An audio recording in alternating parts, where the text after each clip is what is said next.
നമ്മുടെ രാജ്യത്തെ പ്രതിപക്ഷ കക്ഷികളുടെ നിലപാട് എന്തായിരിക്കും? ഇപ്പോൾ നോക്കൂ, മണിശങ്കർ അയ്യരെ പോലുള്ളവർ പാക് അനുകൂല പരാമർശങ്ങളുമായി രംഗത്ത് വരുന്നു. ഇപ്പോൾ നമ്മുടെ കേജ്രിവാളിനെ ജയിലിൽ നിന്ന് പുറത്തിറക്കിയപ്പോൾ ആഹ്ലാദിച്ചത് പാകിസ്ഥാനിലെ മുൻ വിദേശകാര്യമന്ത്രി ഉൾപ്പെടെ ഉള്ളവർ ആ തീരുമാനത്തെ വലിയ ആഹ്ലാദമാണ് പ്രകടിപ്പിച്ചത്. അപ്പോൾ അടിക്കടി ഇത്തരത്തിലുള്ള പാക് അനുകൂല പരാമർശങ്ങൾ ഉണ്ടാകുന്നു, പാകിസ്ഥാനോടുള്ള പ്രേമം കൂടുന്നു. ആ ഒരു സാഹചര്യത്തിൽ ഇങ്ങനെ ഒരു തീരുമാനം എടുക്കുകയാണെങ്കിൽ, മുന്നോട്ട് പോവുകയാണ് POKയെ മോചിപ്പിക്കാൻ, രാജ്യത്തെ പ്രതിപക്ഷ കക്ഷികളുടെ നിലപാട് എന്തായിരിക്കും? അവർ അനുകൂലിക്കുമോ ഇതിനെ?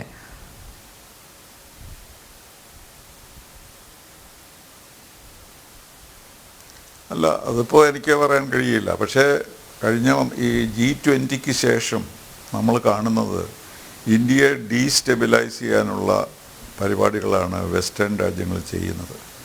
ഞാൻ ഈയിടെ ഒരു ആർട്ടിക്കിൾ എഴുതിയിരുന്നു, പ്രൈസ് ഫോർ സക്സസ്, വിജയത്തിൻ്റെ വില നമ്മൾ കൊടുക്കുകയാണ്. എന്താണ് നമ്മുടെ കനേഡിയൻ പ്രധാനമന്ത്രി ചെയ്തത്? G20 കഴിഞ്ഞിട്ട് നേരിട്ട് അദ്ദേഹത്തിൻ്റെ പാർലമെൻറ്റിൽ പോയി പറഞ്ഞത് ഇന്ത്യ അവരുടെ പൗരന്മാരെ വധിക്കുന്നു എന്നാണ്. അങ്ങനൊരു കേസ് ഒരിക്കലും മുമ്പുണ്ടായിട്ടില്ല. അപ്പോൾ ഇന്ത്യക്ക് വരുന്ന ഇന്ന് ഈ വളർച്ചയിൽ അസൂയാലുക്കളായിട്ടുള്ള രാജ്യങ്ങളുണ്ട് എന്നാണ് എൻ്റെ വിശ്വാസം.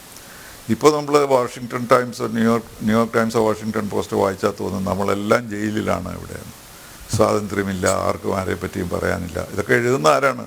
നമ്മുടെ ആളുകൾ തന്നെയാണ് എഴുതുന്നത്. അമേരിക്കൻ പത്രങ്ങളിൽ എഴുതുന്നുള്ളൂ. അപ്പോൾ ഒരു ശരിയായ ഒരു ട്രെൻഡ് ഇവിടെ ഉണ്ട്. ഈ ഗവൺമെൻറ് തിരിച്ച് അധികാരത്തിൽ വരുന്നതിനെതിരായി ഒരു ക്യാമ്പയിൻ തന്നെ ഇന്ന് വെസ്റ്റേൺ രാജ്യങ്ങൾ നടത്തുന്നുണ്ട്. അതാണ് നമ്മൾ വളരെയധികം ശ്രദ്ധിക്കേണ്ടത്. കാരണം എന്തുകൊണ്ടാണ്, അവർക്ക് എന്താണ് ഇവിടെ താല്പര്യം?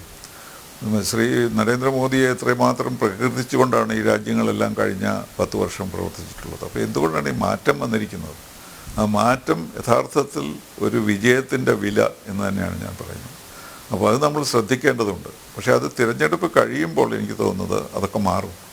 അവർ വീണ്ടും ഇന്ത്യയെ അംഗീകരിക്കും, ഇന്ത്യയുടെ നേതൃത്വം സ്വീകരിക്കും. കാരണം അത്രയ്ക്ക് ഉള്ള കാര്യങ്ങൾ നമ്മൾ ചെയ്തിട്ടുണ്ടെന്നുള്ളതാണ്. അപ്പോൾ ഇവിടെ ഒരു റെഷീം ചേഞ്ച് വരണമെന്നുള്ള താല്പര്യം വിദേശ രാജ്യങ്ങൾക്ക്, വിശേഷിച്ചും നമ്മുടെ സുഹൃത്തുക്കളായ അമേരിക്ക പോലുള്ളവർക്കുണ്ട് എന്ന് കാണുന്നതിലാണ് നമ്മൾ അതിശയിക്കുന്നത്. അപ്പോൾ അതുകൊണ്ട് ഇതൊരു വിജയത്തിൻ്റെ വില എന്ന് കണക്കാക്കി നമ്മൾ മുന്നോട്ട് പോവുക തന്നെയാണ് വേണ്ടത്. അപ്പോൾ ഇതുപോലെയുള്ള സാഹചര്യങ്ങൾ മാറി വരികയും നമുക്ക് ഈ ചരിത്രത്തിലെ തെറ്റുകൾ തിരുത്തുവാൻ കഴിയും എന്ന് നമുക്ക് പ്രതീക്ഷിക്കാം. പക്ഷേ അതിന് സമയമെടുക്കും. പലതരത്തിലുള്ള പ്രചരണങ്ങൾ നടത്തേണ്ടി വരും. ആളുകൾക്ക് മനസ്സിലാക്കി കൊടുക്കണം. ഇപ്പോൾ കാശ്മീർ ഇഷ്യൂ തന്നെ മനസ്സിലാകാതെയാണ് പലരും സംസാരിക്കുന്നത്. അപ്പോൾ അതിൻ്റെ കൂടെ പോയി POKയും കൂടെ എടുത്താൽ എത്രമാത്രം പ്രശ്നമായിരിക്കും അത് ഡിപ്ലോമാറ്റിക്കായിട്ടുണ്ടാവുക എന്ന് നമുക്ക് മനസ്സിലാക്കാൻ കഴിയുമല്ലോ. പക്ഷേ അതുതന്നെയായിരിക്കും ഒരു ഇവൻച്വൽ ഔട്ട്കം എന്ന് ഞാൻ വിശ്വസിക്കുന്നു. ഈ സിംല കരാറിലൊരു പൊളിച്ചെഴുത്ത്, അത് എങ്ങനെയാണ് സാധ്യമാവുന്നത്? അതിൻ്റെ നടപടിക്രമങ്ങൾ എന്തായിരിക്കും?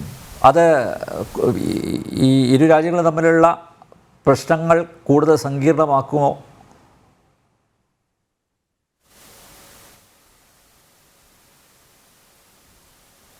അല്ല, പാകിസ്ഥാൻ സിംല കരാർ ഒരു കാര്യം ഇല്ല എന്നാണല്ലോ ഇപ്പോൾ പറയുന്നത്. കാരണം അവർ സിംല എഗ്രിമെൻറ്റിനെ അവർ അക്സെപ്റ്റ് ചെയ്യുന്നില്ല. കാരണം അവിടെ LOC റീറൈറ്റ് ചെയ്തു. അന്ന് ഭുട്ടോ അത് ഒപ്പിടാതെയാണല്ലോ സിംല കരാർ ഒപ്പിട്ടെങ്കിലും, പക്ഷേ ആ ഭാഗം LOCയെ പറ്റിയുള്ള ഭാഗം ഒപ്പിടാതെയാണ് അദ്ദേഹം പോയത്. ഞാൻ അവിടെ പോയാൽ എന്നെ തൂക്കിക്കൊല്ലുമെന്ന് പറഞ്ഞ്, അതുകൊണ്ട് മിസസ് ഗാന്ധി വേണ്ട, നിങ്ങൾ പോയിട്ട് അവരെ മനസ്സിലാക്കിയിട്ട് ഇതെല്ലാം സൈൻ ചെയ്താൽ മതി, അല്ലെങ്കിൽ മാപ്പ് തയ്യാറാക്കിയതാണ് LOCയിൽ. അപ്പോൾ അത് ഒപ്പിടാതെ അദ്ദേഹം പോയത് കൊണ്ടാണ് അന്ന് നടക്കാത്തത്. ഇപ്പോഴവർ പറഞ്ഞ സിംല എഗ്രിമെൻ്റ് എന്നൊരു കാര്യമില്ല, ഞങ്ങൾ ഒപ്പിട്ടിട്ടില്ല എന്ന് തന്നെയാണ് അവർ പറഞ്ഞത്. അതുകൊണ്ട് അതൊരു Shimla agreement by itself will not be ഒരു ഹിൻഡ്രൻസ് ആവണമെന്നില്ല. കാരണം അവർ തന്നെ പറയുന്നുണ്ട് സിംല എഗ്രിമെൻ്റ് ഇല്ല എന്നുള്ളത്. പക്ഷെ ഒരു ഓവറോൾ സെറ്റിൽമെൻറ്റ് ഓഫ് കാശ്മീർ വന്നേ സംഭവിക്കുകയുള്ളൂ, വരേണ്ടതാണ്. അത് വരുമ്പോഴായിരിക്കും ഒരുപക്ഷെ ഈ കാര്യങ്ങളൊക്കെ ശരിയാവുക. അതിനുവേണ്ടി ഉള്ള ധൈര്യവും ശക്തിയും ഇന്ത്യക്ക് ഉണ്ടെന്ന് താനും. അതുകൊണ്ട് നമുക്ക് ഓപ്റ്റിമിസ്റ്റിക്കായിട്ട് ഇതിനെ കാണേണ്ടിയിരിക്കുന്നു. പ്രശ്നങ്ങൾ വളരെ വലുതാണ്.